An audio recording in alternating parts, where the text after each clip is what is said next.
Hi guys, welcome back to the channel. Today I'm taking a look at the Indianapolis Colts and their offense, why it's been so effective, how they can improve it going forward, and why they're potentially at the record that they are. If you enjoy the video, make sure to like, subscribe, drop me a comment down below, let me know what you think about the video, let me know what you think about the Colts and how they're doing. Let's get into it. So when we look at the Colts record, they're currently sat at 3-4, and I think that's pretty indicative of how they've played this season. They've had some really good up moments during the season so far, but they've also made quite a lot of mistakes throughout, which have let them down and let other teams back into games and not closed out the games as they should in certain parts. Now, obviously, I can't talk about the Colts this season without talking about the injuries. They've had so many injuries affecting their offense especially, but it really is a case of next man up in the NFL. And I think when you actually look at the results, you know, they've won some close ones, but they've also lost some close ones against pretty good teams. They lost by 3 points to the Rams, who are going to be, you know, really high up there. They're going to be in the playoffs at the end of this season. Ravens took them to overtime, who've been really good this season. So, you know, they have lost to pretty good teams when they have lost the games. But I'm just going to take you through their offense and why it's been so good in parts and why it could be still improved further. Okay, so first of all, let's look at the run. When we think of the Indianapolis Colts, we think of a really, really strong O-line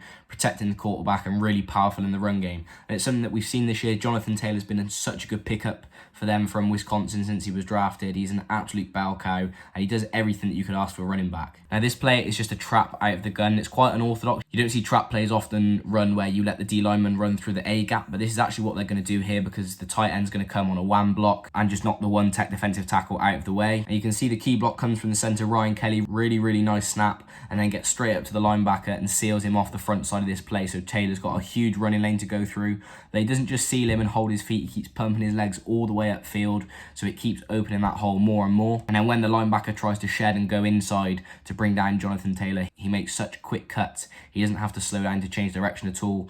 Bounces it to the outside. Really, really nice block from the wide receiver too. And bam, it's a massive gain downfield. And all of a sudden, they're in the red zone, ready to punch the ball in. Okay, now this next big play in the running game comes from an inside zone run to the left-hand side. And as Taylor gets the ball, the linebacker actually does a really good job. He holds his feet, doesn't bite too much in case it is play action.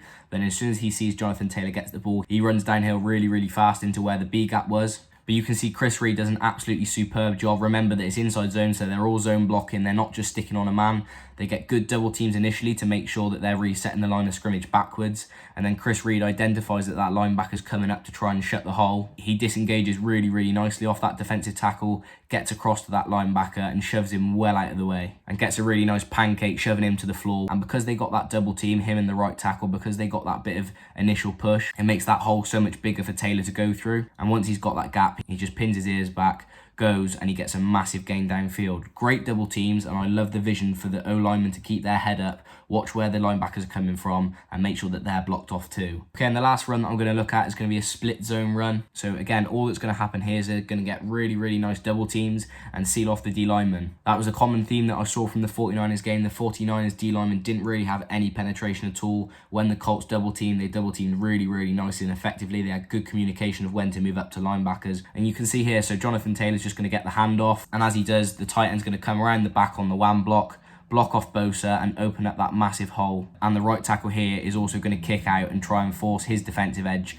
to the sideline, so it opens up a massive gap in the B gap. The only thing that I wish Jonathan Taylor would have done differently here is when he got one-on-one with that last guy, if he bounced it to the outside, I think if he'd have actually backed himself, he would have beaten him on the outside, and instead of cutting back inside to all the traffic, you know, he's one-on-one, he's got a good chance of stiff arming or juking the defender further downfield. Okay, now we all know that any offense hinges on the quarterback massively. He's the most important guy in the team, the signal caller, you know, he is the guy. And Carson Wentz has been up and down for the most part, but firstly, I'm going to take you through some of the really, really good stuff that he's done and why the Colts have been in so many games. So here we've got a really nice deep shot that Michael Pittman's going to get underneath. And the 49ers are in cover 3 buzz, so they're going to start with 2 high, and they're going to roll that one safety down into where the linebackers are, into a hook curl zone. And Michael Pittman's route is going to absolutely make this throw. So you can see just before the 40-yard line, he sort of bends his route towards the sideline. So the defender just ever so slightly bites and turns his hips a little bit to try and make a little bit of contact and slow Michael Pittman down. And at the point that he does so, Michael Pittman squares straight back up, gets back north to south,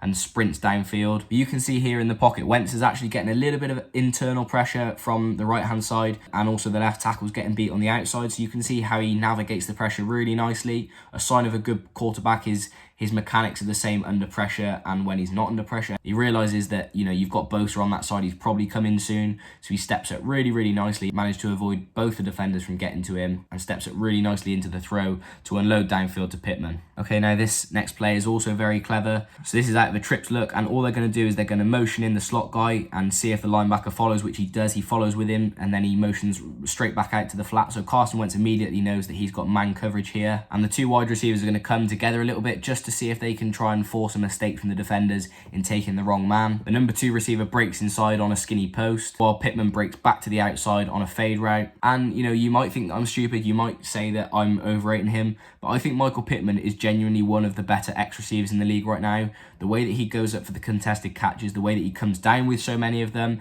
and the way that his route running affects the defenders and he creates separation from it is really, really impressive. I've been really loving what I've seen from Pittman so far this season.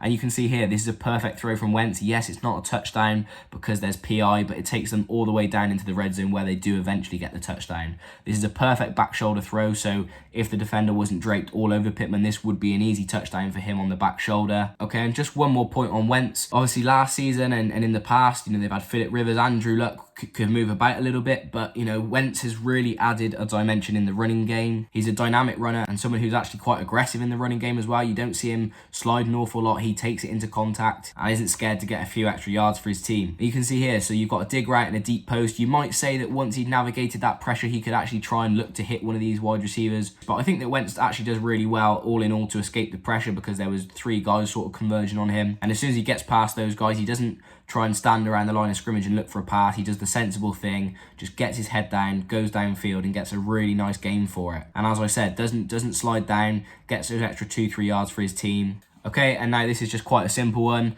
This is right down near the goal line. They've tried a couple of times to run it into the end zone to no avail, and this is just a simple read option. If the DB on the outside bites down inside to try and stop the run from Jonathan Taylor, then Wentz keeps it. If he was to stay where he was, then he'd hand the ball off to Taylor, but you can see he's already scraping well inside at the mesh point, so Wentz sees him coming that far inside and just holds onto the ball and takes it around the defenders for an easy touchdown. Okay, and just before I take a look at the Colts' mistakes and what they could be doing better, I think we just got to take a minute to appreciate the scheme. Marcus Brady and Frank Reich, the way they've worked together and schemed up some of these plays this season, I've been really, really impressed with. So let's look at this red zone RPO. So on the front side of the play, the O-linemen are going to block for an inside zone run. Carson Wentz is going to read the defensive end, and as you can see again, he's being really aggressive.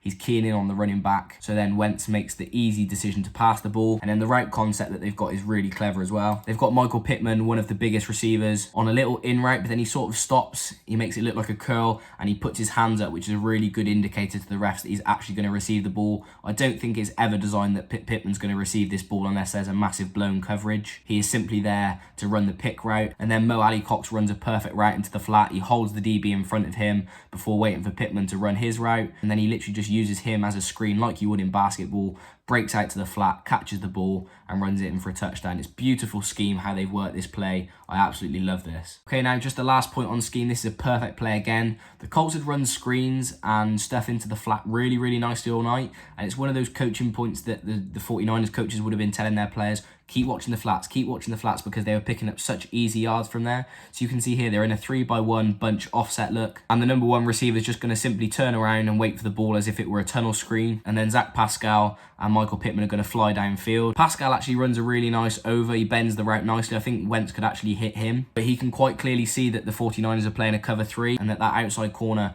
over Michael Pittman is quite far inside. So Wentz actually chooses the right decision to try and throw on the back shoulder so that the DB's got absolutely no chance of getting there. He does leave it a little infield. I'll come on to a couple of points on Wentz and the offense in a minute, but Michael Pittman, as ever, contested catch. Does he go up and get it? Of course he does. Okay, now if you were watching those plays going, well, that's perfect offense. Why have they been outscored by the Titans? Why have they been outscored by the Seahawks and teams like that? Why aren't they winning these tight games? Well, this is the answer. So here they get right down to the red zone. They're 5 yards out, and it's a really nice concept yet again. I think Wentz does really, really nicely to feel the pressure, step up into the pocket, but as he's trying to escape it, he tries to force it too much. He's got 2 people hanging around his ankles and a wide receiver running in the end zone. If he doesn't feel like he could get the throw away, he's simply got to tuck it and take the sack. Yes, the guy is wide open, but if you can't get a good throw away where it's going to be pretty accurate, you've just got to simply take the sack. And all of a sudden, the Colts go from, being almost guaranteed guaranteed getting 7 points as they normally do when they get down into the red zone with Jonathan Taylor and Michael Pittman, those guys, to all of a sudden the 49ers having the ball and they're not backed up right into their end zone either. Now, yet again, this is just another case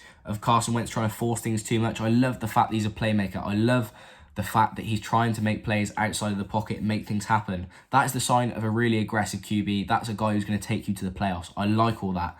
But you've got to know when a play's dead. You've got to know when a wide receiver is being completely shadowed by a DB and when there is no separation to throw to. So here, yet again, it's actually the right tackle that gets beat this time, but he can see it because it's obviously not from his blind side. He sees it, so he navigates the pocket, steps it really well before he gets into open space to the right-hand side. Now, he's got to know that this wide receiver is absolutely not getting open. The DB is following him all the way. He's got hands all over the wide receiver, not holding or anything, nothing illegal, but he is so tight to the wide receiver, there is no way that you can fit a ball in there. And this one last clip, this is just simply sloppy stuff yet again. It's yet another pick play. The Colts love using these, especially with their bigger wide receivers, but it's a beautiful pick play. They're actually running 3x2 empty. It's just a little wheel rub concept. Nyheim Hines gets so wide open. This should be a massive 40, 50 yard, maybe even further downfield completion. Wentz actually makes a really nice throw this time, but Hines just loses all concentration, drops a simple ball, and the Colts have to end up punting it away. It's just simple mistakes like this that are costing the Colts big time.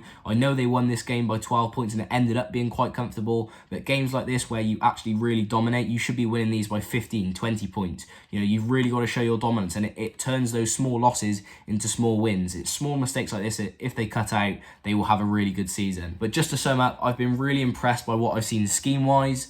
Carson Wentz, for the most part. Michael Pittman has been a really, really fun watch, and Jonathan Taylor has been an absolutely awesome pick for the Indianapolis Colts. I've loved what I've seen on film, and I think if they can cut out these mistakes here and there, they really are in contention for the playoffs. They've had a tough start to the season, but you know, they're only gaining momentum. I'm backing them for a playoff spot. So thanks for making it to this stage of the video. I hope you've enjoyed. If you have, smash the like button, smash the subscribe button. Really helps the channel to grow. Also, drop me a comment. Let me know what you thought about the Colts. Let me know what you thought about the video in general. Any future video ideas. I'll see you in the next one.